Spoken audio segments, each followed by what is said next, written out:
Now, exception handling is a very different mechanism that many languages contain. So, your C++, Java, and Python, these are the common languages which contains the exception handling mechanism within it.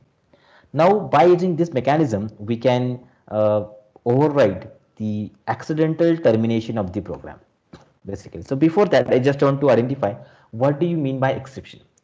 Exception can be said to be an abnormal condition in a program resulting to disruption in the flow of the program. Okay, so program flow will be disturbed by that, and your program will not continue further to execute the another statement in it. So whenever an exception occurs in the program, it holds the execution and thus further code is not executed. Thus, exception is that error which Python script is unable to tackle with. So exception in the code can also be handled. In case it is not handled, then the code is not executed further and hence execution stops when the exception occurs. Okay. So accidental program termination will be there when the exceptions are present. Now see some of the exceptions here, like zero division error, okay, occurs when the number is divided by zero, okay, or name error when the name is not found. It may be local or a global variable. Indentation error. Indentation error is the formatting error. Actually, remember, it's not an error which is exception. Okay, because indentation error will be checked first and then program start run.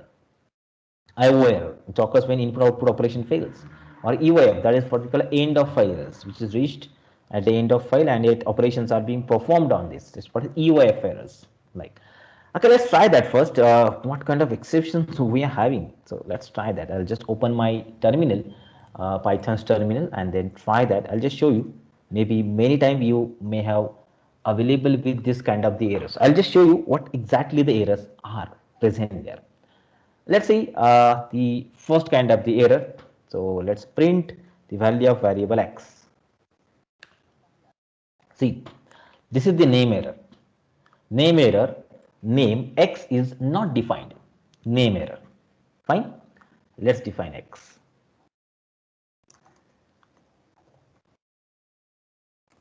Okay.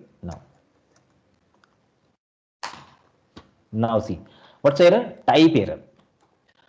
Can only concatenate str to str, not int to str. It's called as a type error. So data type is not matching, and that's why we are getting this particular error here. Fine. Now let's go for another kind of errors there.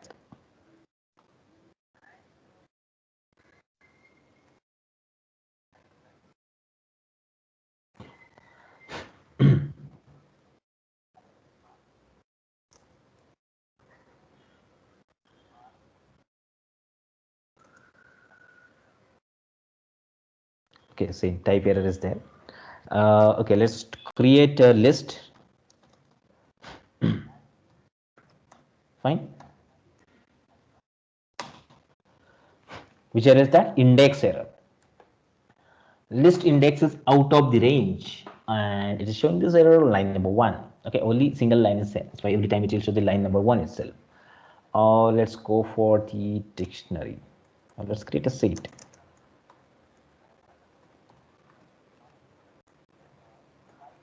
Okay. Again, type error showing the set object is not subscriptable, or font is l dot get. Attribute error. Attribute error is this attribute that is what we call as get method is not applicable to the list. Does not have that attribute. It's called as attribute error.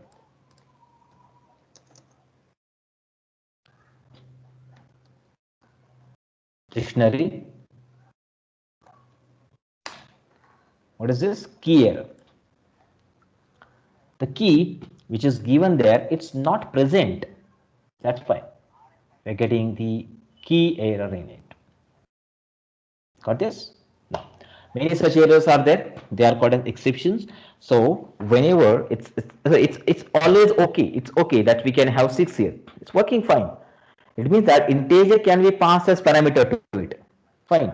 Integer can be passed as parameter to it, but that integer should be 6 only. 4 is not allowed because 4 is not present as a key there. So according to syntax, this is correct. But your program's runtime environment does not allow to do this operation. That's why the key errors are occurring.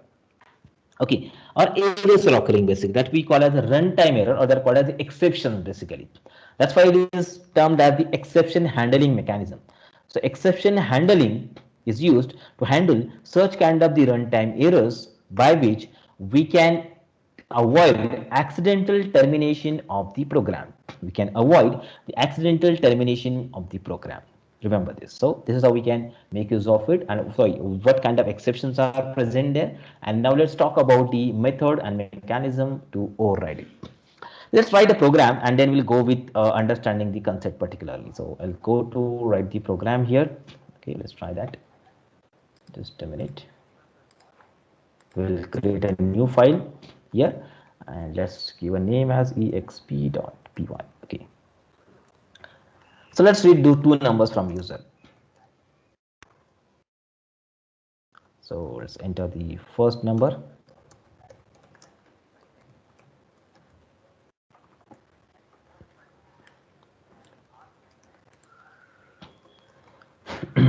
And then second number. Okay, let's get a result. Num1 divided by num2. Okay, and print that result on the screen.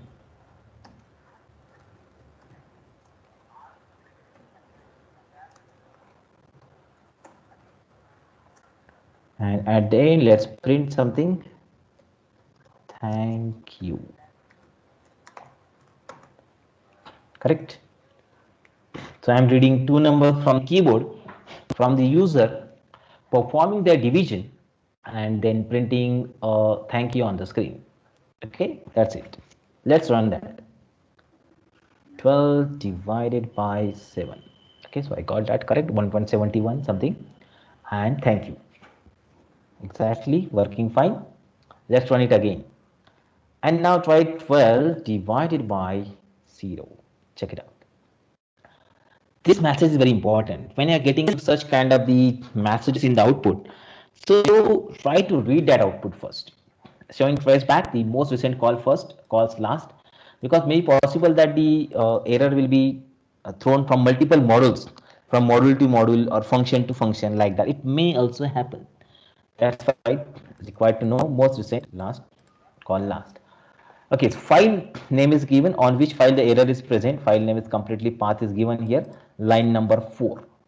Line number 4 in that module we are having error. What error is that? This is errorness line which contain the errors. And what error is that? This one.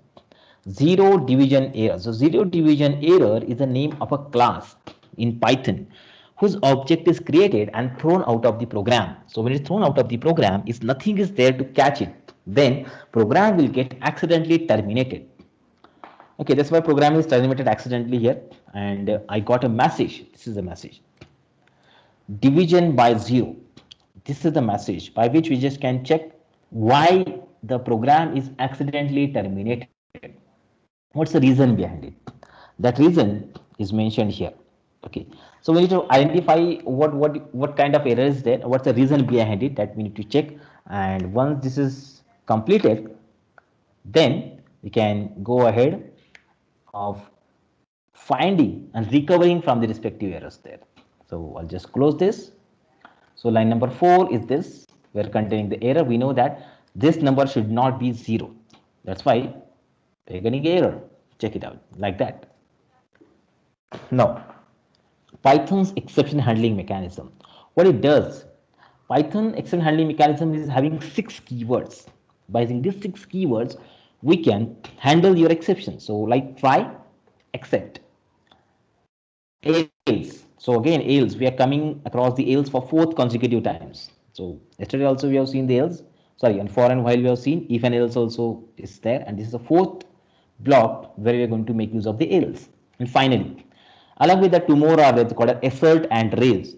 Assert and raise also used to handle the exceptions in Python. Okay, so let's continue. Try except. First, the malicious code, the code which is having an exception, is enclosed in a try block.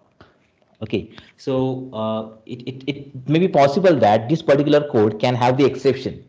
That code we need to write inside the try block. Try is a block, remember. So try block is followed by an except statement, the second keyword. Then there can be multiple except statement with a single try block. Except statement specify the exception which is occurred. In case the exception is occurred, the corresponding statement will be executed. Like this. Syntax is this. How it is? So handling an exception, try code to monitor for exception. So in try block, here the colon is there, and we are going to create a block code to monitor for an exception. Except exception's name. So which exception you have to catch? Its name you have to mention after the exception keyword here. Okay, colon. Then message to print. What message you have to print when the respective exception is caught by your statement? Okay, that message you have to print after this. Fine. And let's embed this try and except in your program and check it out what happens. So let's try that. These statements are having the error. So let's make a block. Okay, and here except, what error was there? What exception was there? Zero division error. Zero division error. Okay, and if zero division error is present, so let's print something like the denominator is 0, or we can write number can't be divided like that. So try block contain the lines where there is a possibility of occurrence of the errors. Okay, fine. Okay, if error is there, it will directly go from this line to accept, catch it, show the denominator is 0 and thank you. If error is not there, it will print the result, perform the division, print the result, and this line will not be printed because exception is not occurred, it's not present in the code. And finally it will print thank you. That's it. So this is the way how the exception handling can be done by the try and except block. Let's try to run that first. 2.4, fine, thank you, I got the result. Now this is an important case, 12, 0. See, exception is occurred, zero division error has occurred, it is caught by except block, and then the message of the denominator is 0 is printed, and then you printed thank you. Thank you is printing for both the time. Previously it was not because program was accidentally terminating. Now it is not accidentally terminating in this particular case today. Okay, in this particular program. That's why we just can check it out how it's working. Okay, so this is how we can override the accidental termination of the program by adding the try and except blocks. Okay, but still we can have one more kind of errors. What's that? Check this out. I'll run the code again and let's see. 12 divided by 0. Okay, so 0 is written something different. Z-E-R-O. Okay, now what will happen? I got the error. Which error is that? Value error. So value error, I mean typecasting from 0, Z-E-R-O to the numerical value is not possible here. Okay, it is not possible. So this typecasting is not allowed. So it is not having a number with a base 0, a base 10. Okay, so it's not allowed. So what to do now? Okay, so options are two options are there. First option is that make sure that the error is occurred here and the try is here. So I just mentioned that the lines which contain the error, that should be present inside a try block. Okay, if not, then what will happen? So I'll just close this and let's make it here. Completely the lines are in try block. Now what will happen in this case? 12 and 0. Sorry. What happened? The line is coming there. Sorry. Let's run it again. 12 and 0. Okay, same error again. Why? Because the exception which is occurred here, value error, is not caught. Okay, we are not caught that particular error here. That's why the problem is occurring. Just like this shown over here. Check this out. Okay, now I can have multiple except statements also. So let's go for that. Except value error. See, it's exactly the same way what kind of error is occurred. So that name you have to mention here, value error, and here also it's value error, like this. Okay, same error we are catching there, and now let's try that. Okay, so please enter correct values. Okay, so I just warning user to enter the correct values, please. Okay, so if it is done, then fine. That what will happen? Check it out now. First number is 12. Sorry. Okay, see. So value error. Wait. I'll just run it again. 12. Second number is E. Yeah. See, enter correct value. Thank you is also printed. Program is not accidentally terminated actually. And if I'm doing 12 and 0, diameter is 0. Again, not accidentally terminated. Now we are handling both of these exceptions correctly here by this particular method. Fine. So any number of such except statement can be there. Except we can write any number of times under the try block by following this kind of method. Okay, remember this. Okay, so one more thing, that if another different kind of error has occurred, and this kind of operation is not allowed, so you just have to identify that all kind of errors, first error, second error, third error, fourth error, this is not a feasible solution that to write except for 10 times or 12 times. Okay, any kind of error may occur. Fine, any kind of error may occur. So what to do in these particular cases if that error, if you want to catch all kind of the errors? So to catch all kind of the errors, what we will do, I'll just delete these statements, and here I'll write exception as E. Okay, I will just write exception only, accept the exception, and let's print that. So what exception is present? Exception. Okay, so exception has occurred. That is my final output that I will get from there. Okay, exception. Let's run that. 12, 3. Okay, no exception is there. Check this.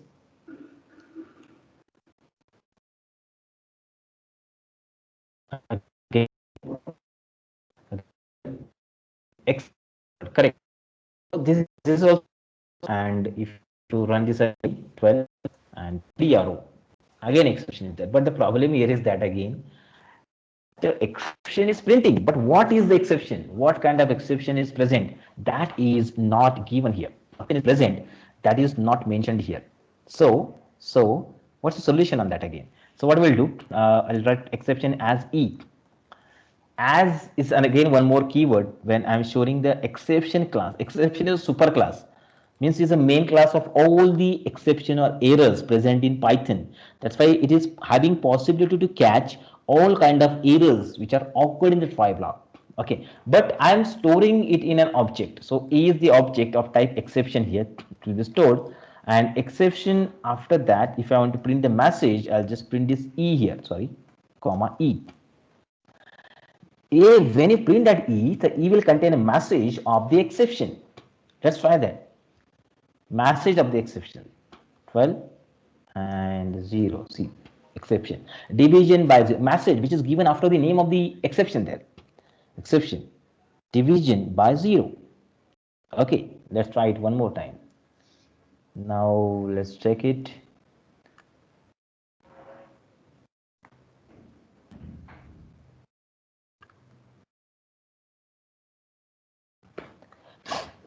Wait a minute. 12, 0. Now see, what is the exception? Invalid literal for int with base 10, 0. Like that is shown there. Fine, getting it? Yes. So exception, all kind of exceptions can be caught by this method and mechanism. Exception as E. Okay, and that E, if you're printing it on the screen, its message which is connected to that E will get printed there.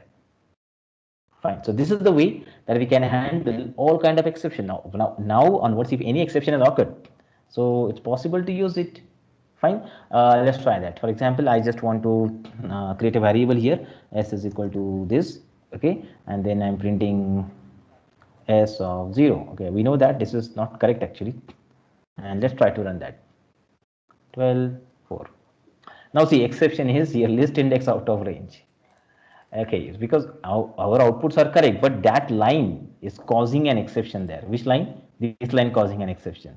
So all kind of exceptions are now getting caught by this mechanism here, by this mechanism which I mentioned here. So this is how we can handle any such kind of the errors by this particular system here. Check it out. The same program I mentioned here, and we can go ahead of handling almost all kind of the exceptions by the messages by this particular system here. Okay, so try and except is the commonly used block in Python programming language to handle the exceptions.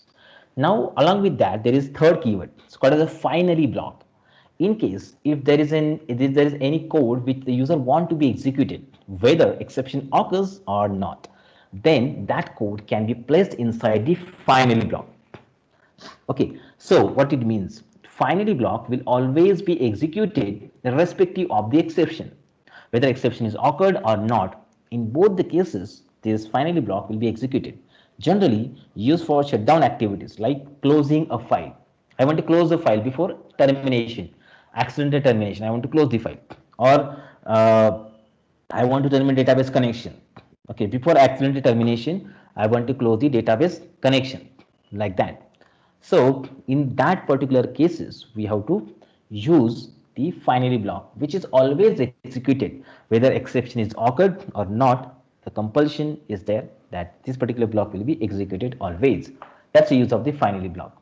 So let's go and check the finally block here. So how the finally block perform the operation, that I'll show. Okay, so let's try one thing, let's have an error here, 0 division error. Okay, fine, exception, 0 division error. So I'll just print exception, and along with that we can add a finally block, finally. Okay, like that. It does not contain anything others with that. Okay, and let's try the print done. Okay, done is a statement which is written into the finally block. It means that this done statement should be executed in all the cases, whether the exception is occurred or not occurred. That done statement should be executed always. So let's see how do I make use of it and perform the respective operations. So let's try to run this code.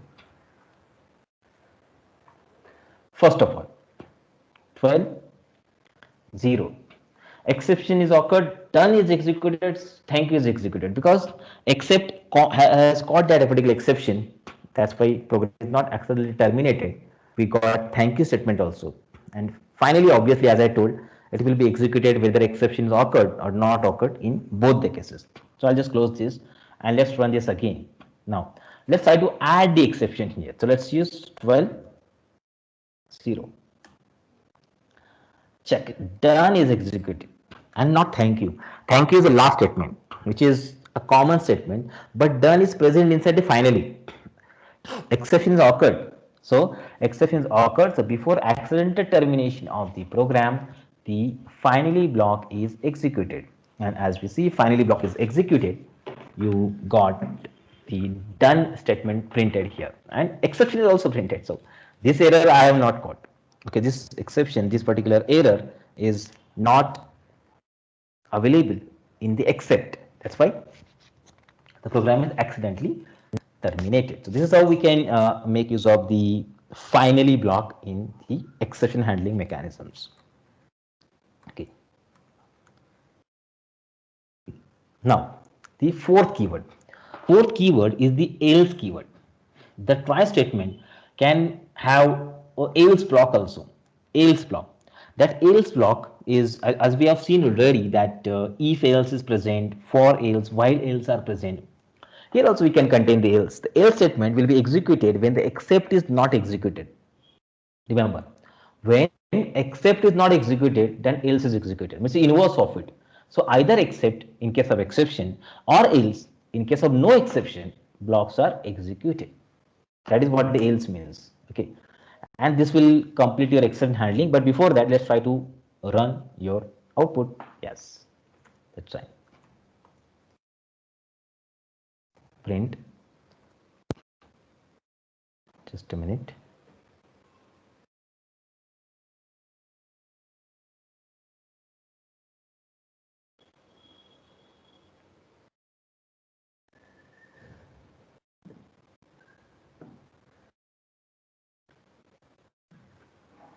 Okay. Okay, so this is else. Okay, so else will be executed. It is inverse of exception. Exception is occurred. When the exception is occurred, that time except will be executed. When exception is not occurred, that time else will be executed. So it is inverse of it, as I shown already. So this method will be used. So let's try running this particular code. Let's try. Okay, what's the syntax error? Sorry. So this should be here. Try except else, and finally the last statement actually. Yeah, 12 0. Exception is occurred. Okay, exception occurred and it is caught. Finally, okay, exception occurred. Correct. So else part is not executed there.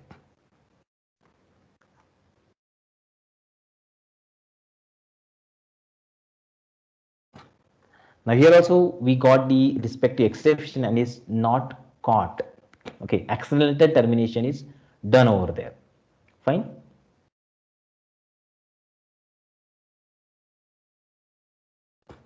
And I need a value which is just inverse of it. Yeah, correct value I require. Sorry. Now this is else because exception is not occurred and it is inverse. So exception is not occurred. We got the result correctly, and we got finally also we got else also. Only except is not executed there. So except is the inverse of the else part, or else is the inverse of the except part. That we need to remember there. So they will be executed vice versa. Okay, so depends which particular part we want to execute. So just to make sure that where you have to write what kind of the statements. Okay, I'll just close it now and let's continue. Sorry.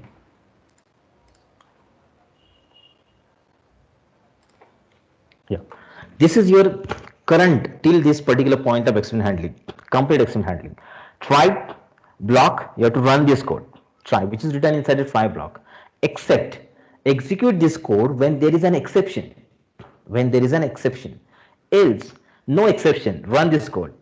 Okay, so whatever written inside the else, it will be executed when there is no exception present. Finally, always run this code. Fine. These two are inverse, this is always.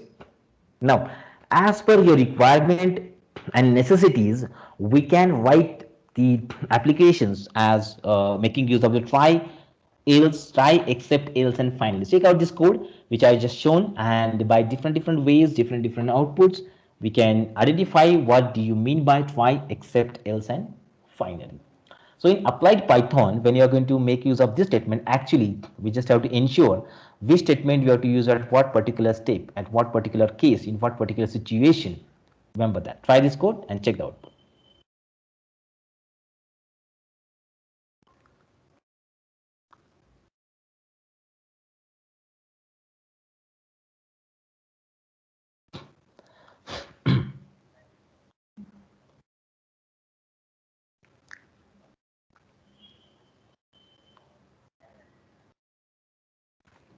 Fine. Let's continue. Two more keywords are there by which we can just check the application of the things into the Python programming. So the first keyword is raise, raising an exception. We can use raise to throw an exception if a condition occurs. The statement can be implemented with a custom exception. Custom is user-defined exceptions. User-defined exceptions can be raised with the help of the raise keyword. So it's just to force the exception, like raise and then write the exception that you have to enforce after that. Let's try that. How to make use of it? So let's add something like this. Okay, I'll just delete all the things here, and let's read a number from keyboard, and then we'll find how to make use of the raise keyword now. So like number, and let's read a number from keyboard. The number. Okay, and now if let's add a condition, if number is greater than 100. Then let's raise it. Raise exception. Exception is a class and give a message to it. Large number. Okay, so I want to raise an exception when the condition matches. So condition is if the number is greater than 100, then you have to raise the respective exception, and the large number which is mentioned there is a message that I want to print along with it. Try that. Now 100, sorry, I just mentioned another condition also, like that. I just can write, okay, the program completed. Okay, okay, so I just printed the program is completed. Now let's try that. 12, program completed, correct. So my conditions are not matched. Let's try it again. See this. So I got the exception there. Raise exception and the large number is present here. Exception, large number. Okay, see this one. So I got that particular message on the screen, which is I just given there. Okay, that's fine. We can raise an exception, but it's again possible to create the exception which is user defined. This is user defined exception, but not a proper method which is used here. Basically, the proper method to use the raise is to define your own exception class, create your own exception. Sometimes you may need to create a custom exception that serves your purpose, any kind of. In Python, users can define such exceptions by creating a new class. This exception class has to be derived either directly or indirectly from the exception class. Okay, in tomorrow's session, we'll see what do you mean by a class. So basically, here also we require that knowledge. Exception is a class whose subclasses are zero division error, name error, value error, right, index error, key error, which you have seen already. So most of these inbuilt exceptions are derived. Derived means there are the subclasses of the exception class there. Now, if you want to create your own exception, that case also we have to derive from the original defined class. That is called as inheritance. With the help of inheritance mechanism, we can create your own exception by deriving a new exception from the original exception there. Now, how can we do this operation? I just show you a program is shown over here. With the help of this program also, I just can check what exactly the exception is. Let's try to create your own exception. The exception is negative number exception. Like when anywhere in a variable you got a negative number, so you have to raise that exception. So how to do this one? So I just declare a class here, class like negative neg number exception. Okay, and in bracket I need to mention exception as a superclass of it, negative number exception, and in bracket you have to mention the superclass. Superclass means the class from which you derive the properties of it, and inside it we have to define some methods. Okay, functions actually, generally functions inside the class are called as methods. So let's define the first method, that is init, which is called as a constructor in object-oriented programming basically, which will contain the parameter as self and another parameter as data. Self is the, okay, so I'll show that in OP what exactly meaning of self is. Okay, now self dot data is equal to data. Like the data which are passed as parameter to this function is passed to its own variable of the data variable. Okay, that's done. And I'll define one more method like str, by which this particular method it is possible to print the string representation of the respective object. Means when you print object on the screen, then what should be printed, that we mentioned inside this. Okay, that we mention inside that. So let's return something like return the representation of negative, or we'll directly have something like return n, or just negative number. Okay, okay. So when you print the object as it is on the screen, then what should be printed, that str will show you. Okay, so that's it. Class definition is done. So class negative neg number exception I created, which is derived, or it's a subclass of the exception class there. Okay, and now let's read a number from user. Like number is equal to int input.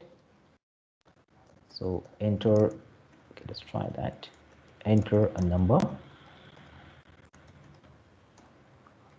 Okay, And if number is greater than okay 0, sorry, less than 0, then raise, this is use of raise keyword, raise negative number exception. Okay, raise negative number exception,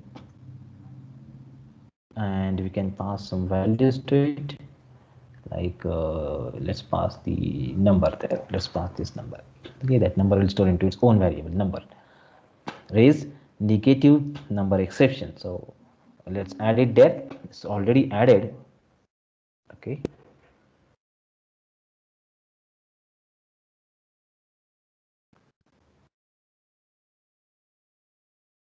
okay, now let's continue.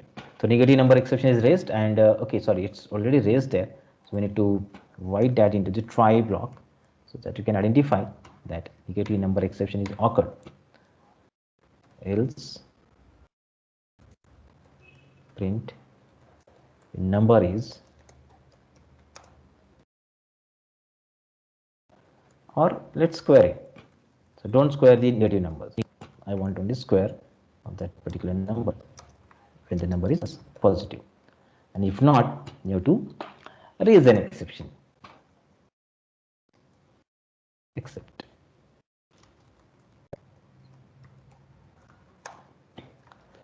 Let's use this method and let's try to find what error has occurred. And if not, let's print program completed. Okay, so let's do fine.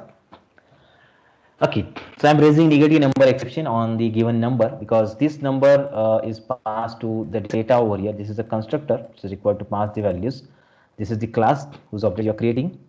Raising, this is catching here, and we are getting this particular error. But the thing is that this is the exception that we have created manually by our own. Let's add a number 12. Yeah, square is 144. No exception because number is positive and program completed. And let's try when the number is negative. What happens? Yes, error, negative number. So check it out. Now what have exactly done? The error, what I am getting, this number is passed over here and negative number is presented here, returning a negative number.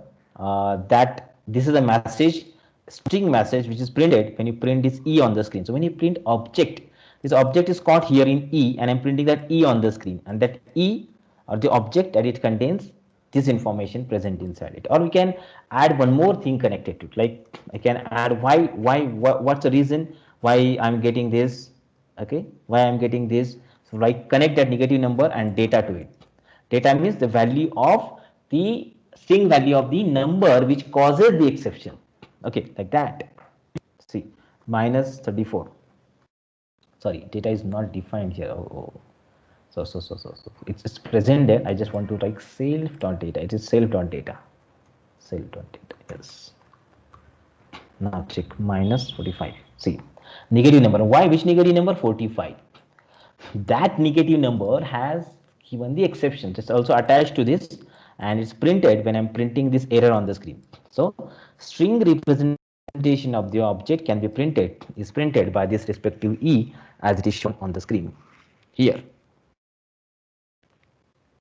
Okay, so check it out, check the program completely, and you can try this program by your own, and you just define the condition when that exception should be raised manually by using the raise keyword. And along with that, we just can check the exception handling mechanism is working perfectly correct or not. Check it out.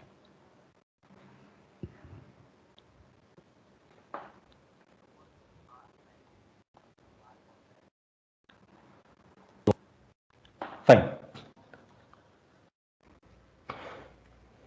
Now, this is how the exceptions are created, and come with the last topic, last keyword actually in the exception handling mechanism is assert, assertions. Now, what is assertion? Assertions are the statement that assert or state a fact confidently in your program. Assert or state fact confidently in your program. For example, while writing a division function, you are confident the divisor students should be 0, do you assert a divisor is not equal to 0? Statement fact that asserting divisor is not equal to 0. Assertions are simply Boolean expression that checks if the condition returns true or not. Okay, conditions returning true or not is identified by these assertions there. If it is true, the program does nothing and move to the next line of code. However, if it is false, the program stops and throws an error. Okay, so it's also a debugging tool as it brings the program on hold as soon as any error is occurred and shows on which point program the error has occurred. Okay, that's what the meaning of the assertion is. It's very different thing that is available and used over here in the assertions. Check it out. So some part of code we have in the program, and here we have assertion condition. If that assertion condition is true, then program continues to run, and if it is false, then assertion stop the program and gives an assertion error there. Assertion error that can be given. Now, when to use this assert there? In Python, we can use assert statement in two ways as mentioned above. Okay, which are mentioned like assert is has a condition, and if the condition is not satisfied by the program, will stop and give an assertion error. Okay, it's not satisfied by the program, will stop and give an assertion error there. Assert statement can also have a condition and an optional error message. If condition is not satisfied, assert stops the program and gives assertion error along with the error message. Okay, condition should be satisfied. Like in division error, just to maintain that condition. Okay, so if condition is not satisfied, then assertion error will be provided in the program. So let's try that how the assert system is actually working here. Check out this particular program shown over here. Here by using division error, I'll just making the division, and here assert condition is mentioned. Assert. Okay, check it out. Assert. So in number 2, that is your denominator, divisor should not be equal to 0.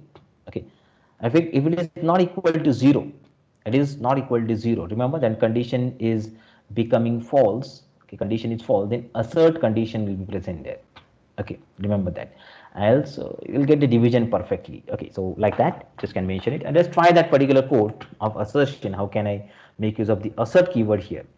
So let's try that. Let's define your function called as divide. Okay, so it contains the number 1 and the number 2. Okay, here my first condition that I mentioned is assert.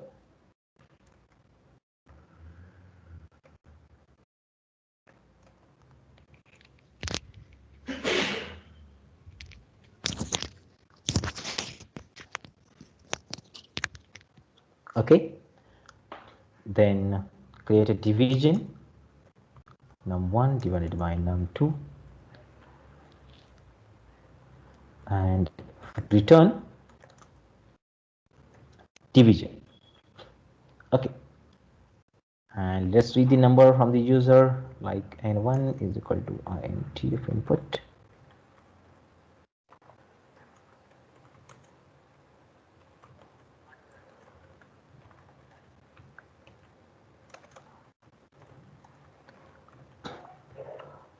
So second number,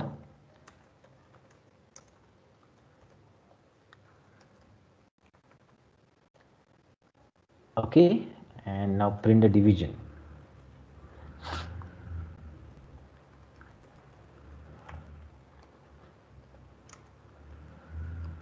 Divide n1 and n2.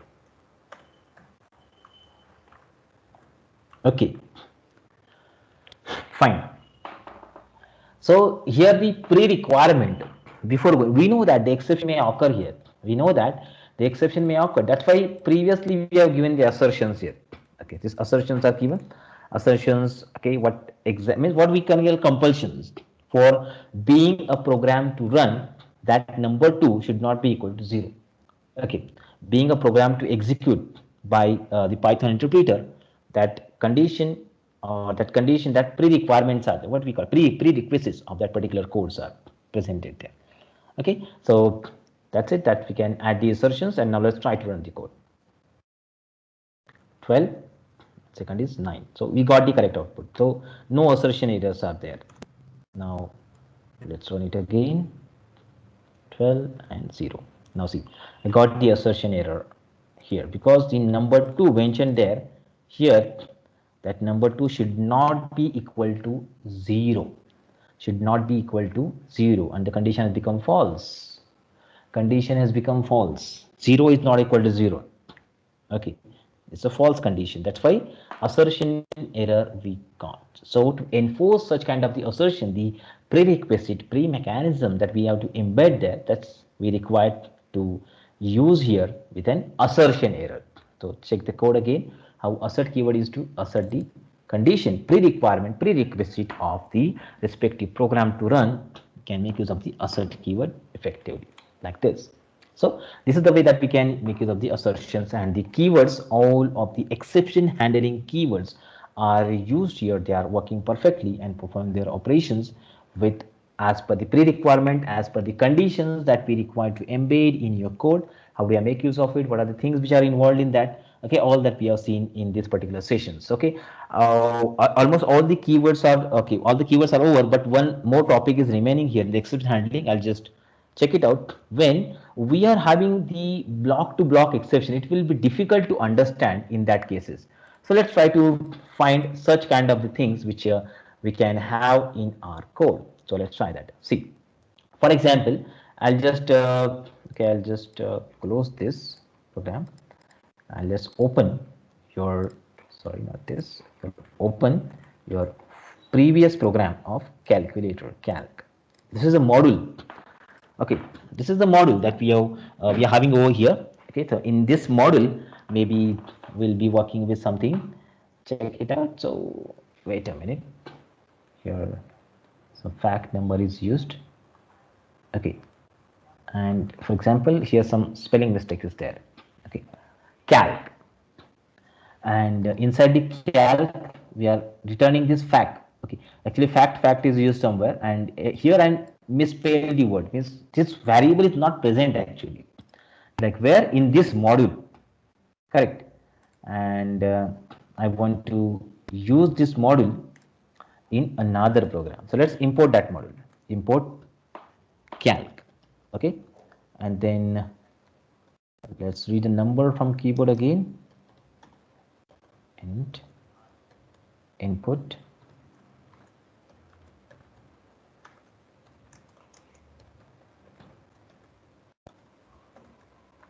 Okay, and let's print the factorial of this number.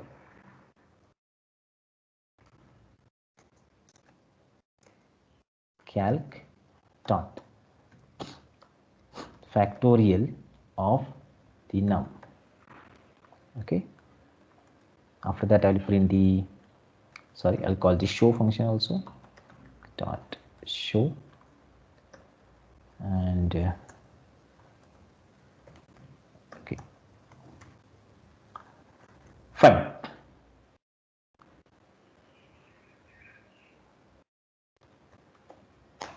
Okay, save this. So this is how I just called that particular module here, and after the module is called completely, then you just can check how I am making use of the functions here and calling that function respectively with the help of the name of the module. Fine, correct. Now let's run this code. Sorry, what's the problem? Something, it's not matching there. Sorry.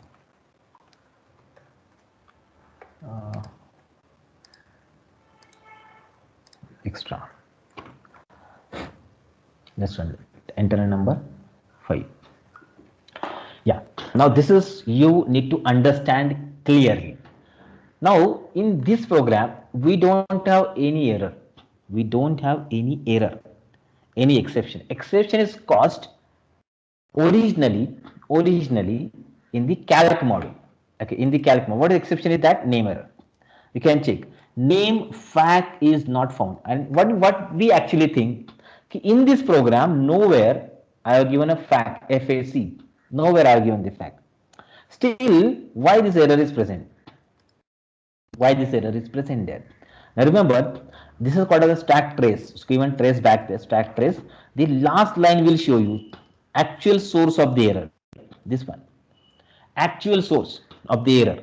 Above that again you can check in your program where the error is occurred. In your program On line number 4, exception is occurred. Line number 4 is this, where we record the exception, but nothing is given there.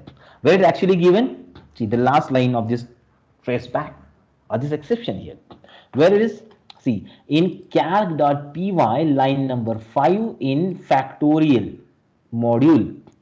Here default module is there, here the factorial module is there. Function. Factorial function is present. In this function, at line number 5 of calc.py, there's return fact. That's why this error is occurred. So, in your program, on line number 4, it was accepted, it was having exception, and in the module, line number 5, I got this return fact. So, two things are mentioned there. Though the exception is not present in your module, in your program, it's present somewhere in some other modules also. That we need to identify. So this is a critical problem when you're having module to module connectivity are present. It shows a long list of exceptions there, like this. If the long list of exceptions are present, so it will become difficult for us to understand. So where exactly exception is occurred? What's the cause of an exception? What's the reason behind that exception? So we need to identify the last line, last trace will show you the source of original exception, where the exception is occurred, line number in the respective module also, from where you have taken the module, where it was linked in this line, it's containing error. So we need to rectify that onwards. Okay, so delete that or recover or just repair that respective error and then perform the further operation onwards by this particular system. So when multiple modules are connected, even when you are having a function, that time also this kind of the things may occur. See, so I just will rectify that error. Where is that? Yeah. Now I'll do T here. Okay, and I'll run this code. Now let's try that. 5. Correct. Now I got the correct output. Okay, so this error message which is shown in the red color will perfectly give the description of the error which is caused in your program, where it is caused, in which modules it has caused, in which particular function it has caused. All these things are mentioned there and we'll get the output here in it. Now one more example. Let's stop on that. Okay, so I'll just close this and let's continue with the calc.py file here. Here I'll read the data from the user. Okay, or okay, let's use FAC again here and read the user number is equal to int of input, enter a number. Okay, and now find the print, directly will print the factorial because this is the same program, factorial of that number. Okay, and it's printing the factorial there, and let's try to run this code. 12. Now for this case also you just can find two different things here. See, two different things are there. Original is this in the same cal.py, cal.py, because when you are having an exception in the function, that time also same traceback will be given. Function, inside the function error is present. So in this function line number 5 and in your original program line number 13, exception occurred here because it is calling the factorial, and inside the factorial line number 5 causing the error. This is line number 13, this is line number 5. Okay, which is causing the error. Name fact is not defined. Again, if it is called from other function, then also the same concept is there. We'll have that particular exception at this particular case also. So function to function calling, module to function calling, module to module calling is having a traceback clearly. We need to identify at what particular line or what particular module, what particular function the error has occurred, and you have to rectify that, and based on that you can identify what is the actual source of error is, and then rectify it and go ahead with using your program perfectly. Okay, try to find it. So this is how we just can make use of the exception handling mechanism using the Python programming language. Okay, this is for the today's session. If you're having any questions or doubts, you can ask, and